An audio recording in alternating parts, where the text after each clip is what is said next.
समय पहले की बात है। एक बड़े जंगल में एक विशाल और ताकतवर हाथी रहता था। उसका नाम गजराज था। वह बहुत घमंडी और स्वार्थी था, क्योंकि उसे अपने ताकत पर बहुत घमंड था। वह सोचता था कि उसकी तरह और ताकतवर कोई जानवर इस जंगल में नहीं है, और वह खुद को बहुत शक्तिशाली समझता था।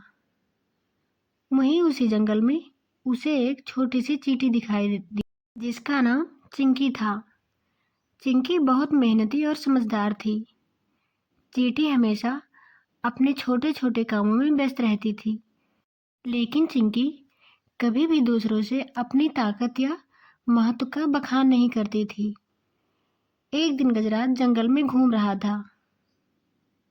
तभी वहां रास्ते में उसे चिंकी दिखाई देती है। गजराज ने चींटी से कहा, तुम जैसे छोटी चींटी को देखकर मुझे हंसी आती है।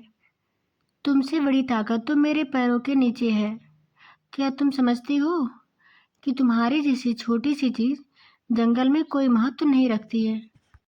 चींटी ने शांतिपूर्वक जवाब दिया, मैं छोटी जरूर हूँ, लेकिन मैं भी अपने कामों में हमेशा ईमानदारी से मेहनत करती हूँ। गजराज ने हंसते हुए कहा, तुम तो इतनी छोटी हो कि मेरे पैरों के नीचे आ जाओगी। मैं तुम्हारी तरह छोटी छोटी चीजों के बारे में क्या सोचूं?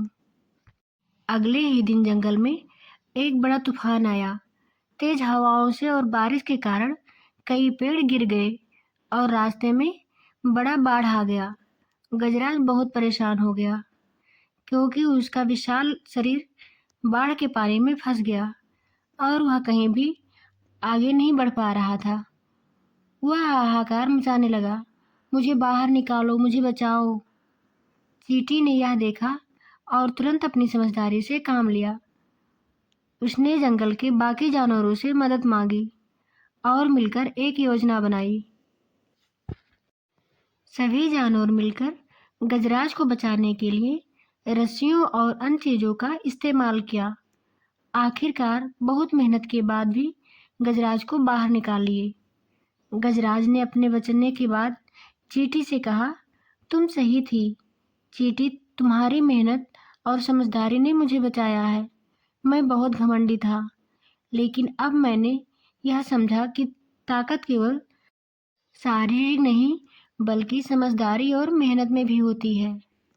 इस कहानी से हमें यह सीख मिलती है, आप चाहे कितने भी ताकतवर क्यों ना हो, असली ताकत समझदारी, मेहनत और सहयोग में होती है। कभी भी किसी को उसकी छोटी सी ताकत के लिए हल्का नहीं समझना चाहिए।